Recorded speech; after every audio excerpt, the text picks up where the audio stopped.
It's time for the Daily Stand Up Podcast presented by Agile Dad with your host, Lee Henson. Without any further ado, let's get started.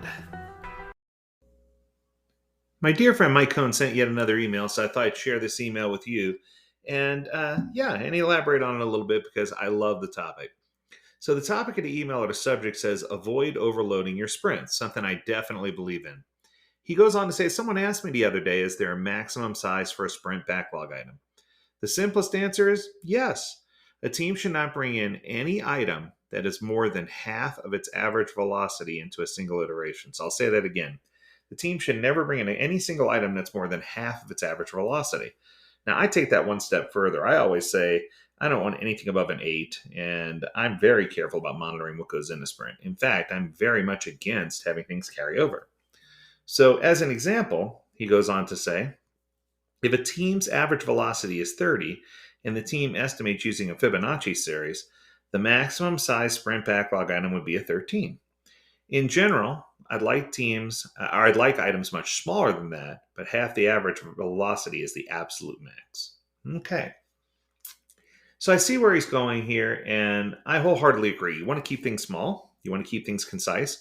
You want to keep things quick and to the point. The problem comes in when you start having these really large items, and I think that's where he's going to go next. So I'm going to keep on reading his dialogue, and then we'll come back to it. He says, why large items create problems. To understand why large items create problems, consider a recent experience I had at a hotel. My room was on the 15th floor. That floor also had a handful of meeting rooms, each of which looked as if it held around 20 people. One afternoon, I left my room and went to the bank of elevators. Unfortunately, this was seconds after the meetings let out, sending hordes of attendees surging out of the meeting rooms. I suddenly found myself waiting for the elevator with perhaps 70 other people. Those elevators, each of which had a capacity of roughly 10 people, were not designed for such a sudden need to transport 70 people. They were designed instead to transport individuals in small groups of 2, 3, maybe 4 or 5. Each sprint is like one of the elevators. It is very effective when you load your sprints up with small items. Put something large into a sprint, though, and work him back up, just like passengers who are waiting for the elevator. That's a great analogy. I never thought of it that way, but you're right. My favorite is when it says, capacity 23 people or 270 pounds. It's just, I know it's never that low, but you get my gist, right? It's like, what?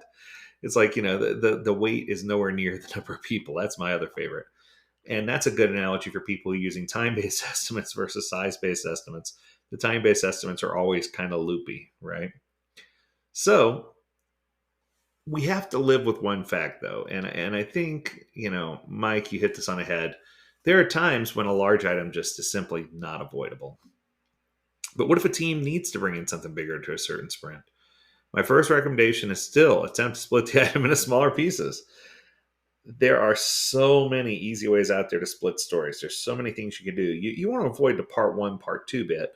But outside of that, there's 100 different ways, 50 ways to leave your lover. There's a bunch of different ways to get that item split and broken down, right? Try those first.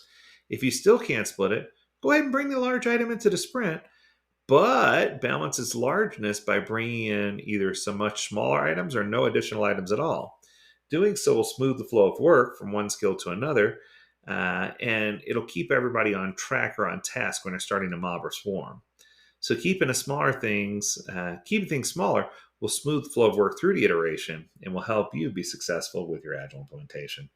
What I can tell you is Mike's absolutely correct. I think one of the things that I see too often is we try to overfill the sprints with too many items, whether they're small or not, just because we miscalculate how many of those items we can get done, or we're using time-based estimation and it's throwing us completely off.